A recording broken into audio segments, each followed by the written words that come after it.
Hello friends, नमस्कार। यामिनी ज्योतिष में आपका स्वागत है। तो आज दोस्तों मैं आपको एक और नई टेक्निक यहाँ पे शेयर करने जा रहा हूँ जिसको केंद्रीय बल कहा जाता है। बहुत इम्पॉर्टेंट ये टेक्निक है दोस्तों, और बहुत कम लोग इसको शायद आजकल यूज़ करते होंगे। केंद्रीय बल ये कैसे देखा जाता है, क्या क्या चीज़ें इसमें आपको देखनी है, अभी डिटेल्स में पूरा मैं आपको बताऊँगा। तो वीडियो आरंभ करने से पहले बहुत बहुत धन्यवाद जो लोग मेरा चैनल सब्सक्राइब कर रहे हैं। तो आइए वीडियो आरंभ करते हैं। देखिए, केंद्रीय बल का मतलब क्या होता है, पहले मैं आपको ये बता देता हूँ। केंद्रीय बल का ये मतलब होता है कि मान लीजिए किसी भी भाव के बारे में आप बात कर रहे हैं या उस भाव की क्वालिटीज़ या उसके कारकत्वों के बारे में देखना चाहते हैं, तो उससे केंद्र में यानी 4th, 7th और 10th हाउसेस में कौन से प्लैनेट विराजमान है, ये बहुत इम्पॉर्टेंट रोल इसमें प्ले करेगा। कभी कभी ऐसा होता है कि आप कोई चार्ट देखते हैं और प्रेडिक्शन करते हैं, एक पर्टिकुलर टाइम पीरियड चल रहा होता है, कोई दशा चल रही है, लेकिन वो जो प्रेडिक्शन है वो मैच नहीं हो पाती है सामने वाले से, और एज अ रिज़ल्ट आप कुंडली में सर्च करने लग जाते हैं कि क्यों ये प्रेडिक्शन मैच नहीं हो रही है। तो यहाँ पे केंद्रीय बल काम करता है दोस्तों। कोई प्लैनेट आप सोचते हैं कि ये कुंडली में कमज़ोर होगा, वीक होगा, इसकी दशा या टाइम पीरियड ख़राब जाएगा, लेकिन ऐसा नहीं होता है। हो सकता है उस प्लैनेट को केंद्रीय बल मिल रहा हो। तो आइए इसको एग्जाम्पल से मैं आपको समझाता हूँ कि केंद्रीय बल कैसे मिलेगा। एक कुंडली यहाँ पे जल्दी से ड्रॉ कर लेते हैं।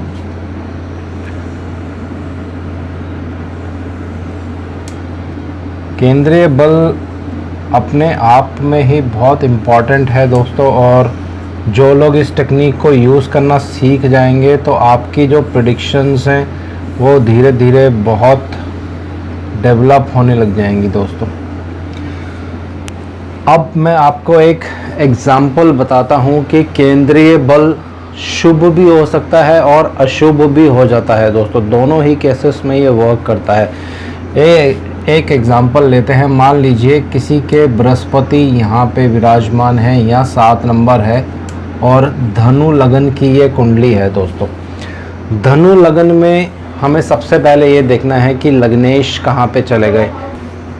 लग्नेश 11वें भाव में चला गया। ये एक शुभ स्थिति होती है लग्नेश के लिए कि मैं लाभ स्थान में जा रहा हूँ और लाभ ही लाभ मिलेगा मुझे, लेकिन ये शत्रु राशि में चले गए हैं, तो यहाँ लग्नेश जो है कुछ % वीक हो जाते हैं।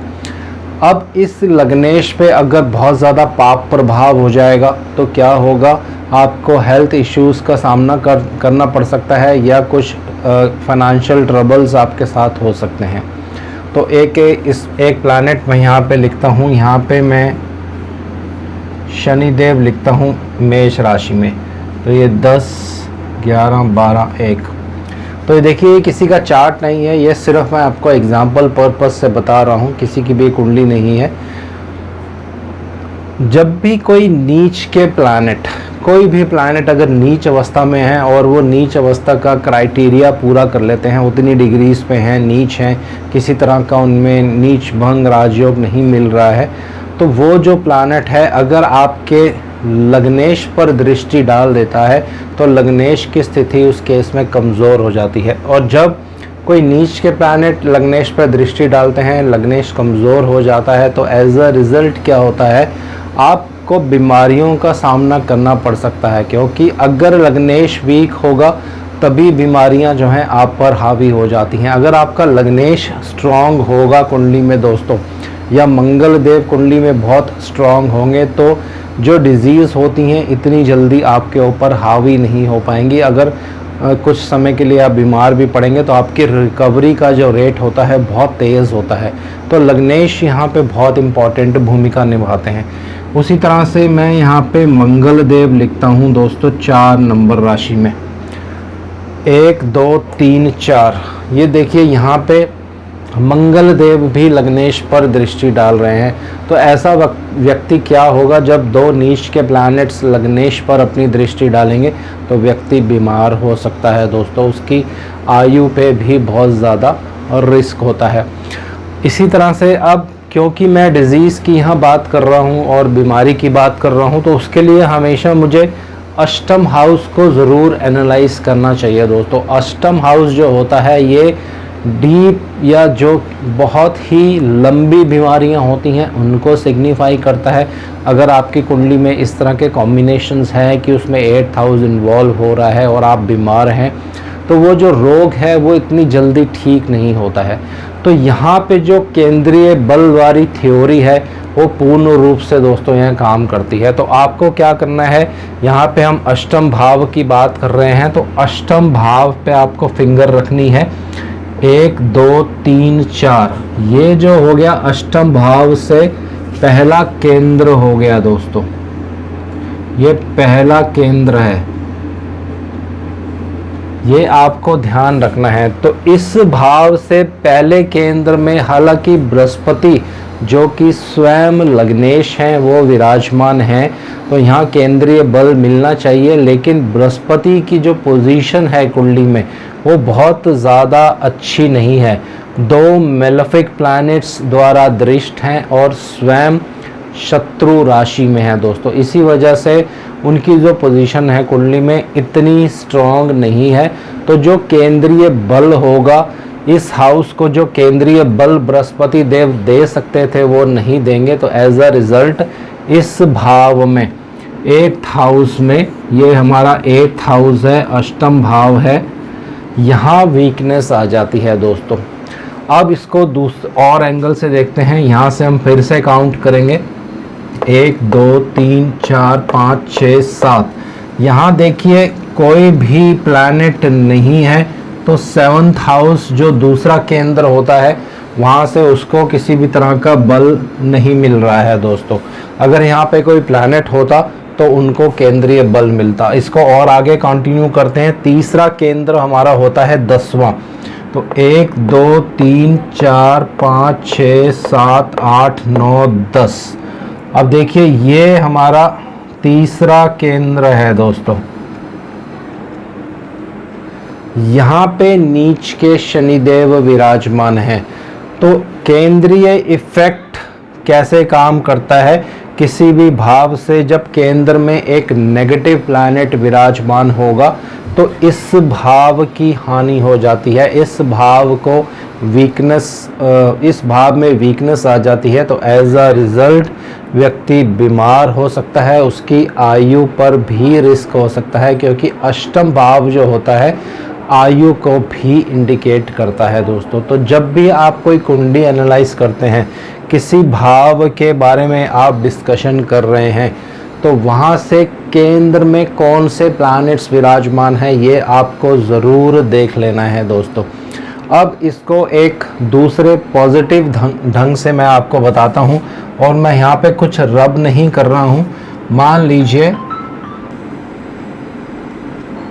लीजिए यहाँ पे मैं 10 नंबर लिख देता हूँ और यहाँ चंद्रमा लिख देता हूँ दोस्तों, और कुंडली में चंद्रदेव की ही दशा या अंतरदशा या टाइम पीरियड चल रहा है, और चंद्रमा से केंद्र में यहाँ पे मैं शुक्र देव कर देता हूँ और यहाँ बृहस्पति देव कर देता हूँ और यहाँ 7 नंबर लिख देता हूँ। तो देखिए जैसे मैंने आपको पहले बताया था,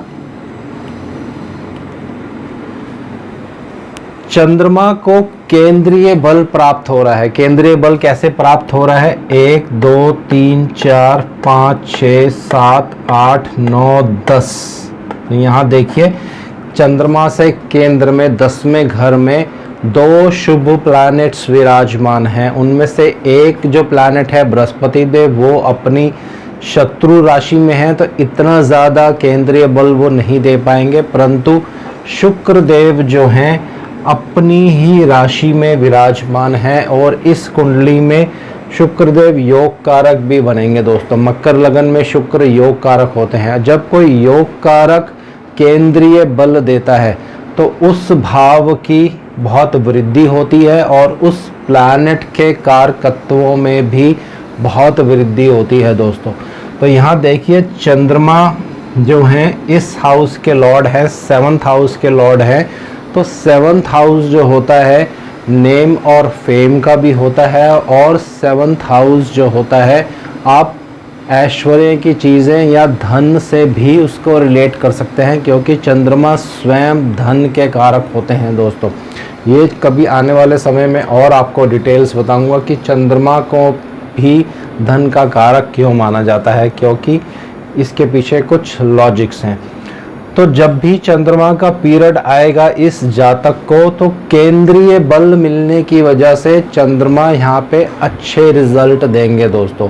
तो इसको आपको ऐसे डिफरेंशिएट करना है, केंद्रीय बल कौन सा प्लैनेट दे रहा है, क्या वो प्लैनेट नेगेटिव है, कुंडली के लिए नेगेटिव है, उस लगन के लिए नेगेटिव है, तो नेगेटिव रिजल्ट होगा। लेकिन अगर वो उस कुंडली के लिए पॉजिटिव होगा, जैसे शुक्रदेव यहाँ पे पॉजिटिव हैं, तो व्यक्ति को पॉजिटिव रिजल्ट मिलेंगे। लेकिन रिजल्ट किसको मिलेगा, जिस प्लैनेट को या जिस भाव को केंद्रीय बल मिल रहा होगा। तो यहाँ देखिए लगन, ये इस जातक का, मेरा नहीं, इस जातक का लगन भी है, तो लगन को भी केंद्रीय बल सदा के लिए मिलता रहेगा, क्योंकि शुक्रदेव परमानेंट यहाँ पे रहने वाले हैं और लगन परमानेंट यहाँ पे रहने वाला है। तो शुक्र एक ऐसे प्लैनेट हैं दोस्तों, जब वो केंद्रीय बल देते हैं तो व्यक्ति को धन मिलता है और व्यक्ति देखने में बहुत सुंदर हो सकता है, क्योंकि शुक्रदेव जो है भोग विलास, सुंदरता, इन सब चीज़ों के कारक होते हैं। सॉफ्टवेयर्स के शुक्रदेव कारक होते हैं। सॉफ्टवेयर्स में व्यक्ति का बहुत ज़्यादा इंटरेस्ट होगा या सॉफ्टवेयर्स में वो बहुत ज़्यादा उत्तीर्ण होगा। कॉमर्स को भी शुक्रदेव कहीं ना कहीं रिलेट करते हैं। तो ये सारी जो चीज़ें होंगी जो शुक्रदेव की होंगी, फीमेल्स बहुत ज़्यादा अट्रैक्ट हो जाएंगी इस व्यक्ति पर। बहुत सारी जो प्रेडिक्शंस हैं यहाँ से निकल के आ सकती हैं, एक एक करके प्रेडिक्शंस करेंगे तो उसका कोई अंत नहीं है। तो केंद्रीय बल सदैव लगन को मिल रहा है। लगन को केंद्रीय बल मिलने का मतलब क्या होता है दोस्तों, कि आप बहुत जल्दी, अगर आपको कोई डिजीज़ है, कोई बीमारी हो जाती है, तो बहुत जल्दी उसको आप ओवरटेक कर लेंगे दोस्तों। तो ये चीज़ें जब आप कुंडली देखते हैं तो सदैव आपको ध्यान रखनी है, खासकर जब चंद्रमा से केंद्र में कोई प्लैनेट होता है और वो प्लैनेट उस लगन के लिए एक शुभ प्लैनेट बन जाएगा, तो चंद्रमा बहुत ज़्यादा कुंडली में स्ट्रांग हो जाते हैं। और तीन चीज़ें जब कुंडली में स्ट्रांग होती हैं, चंद्रदेव, सूर्यदेव और लग्नेश, तो कुंडली 75% स्ट्रांग हो जाती है दोस्तों। अगर उसमें कुछ नेगेटिव दोष भी होंगे तो भी अगर ये तीनों प्लैनेट कुंडली में बलवान है तो उन दोषों को ये ओवरटेक कर लेते हैं दोस्तों। तो जब भी इस तरह के कॉम्बिनेशंस आपके पास आते हैं, अगर आप मान लीजिए 7th हाउस की बात करना चाहते हैं, 7th भाव की आप बात कर रहे हैं, तो सप्तम से केंद्र में अगर कोई नेगेटिव प्लैनेट होगा तो आपकी मैरिड लाइफ जो है थोड़ी सी डिस्टर्ब हो जाएगी, जब भी उस नेगेटिव प्लैनेट की दशा अंतर्दशा आएगी। तो बहुत ही एक यूनिक कॉन्सेप्ट है। हालांकि बहुत से लोग इसको आजकल अप्लाई नहीं करते हैं, केंद्रीय बल जिसको कहा जाता है, लेकिन आप इसको ट्राई करिए डिफरेंट चार्ट्स में। तो आज के लिए इतना ही दोस्तों। शनिदेव से मैं आग्रह करता हूँ सबके घर में सुख और शांति बनाए रखें। जय शनिदेव।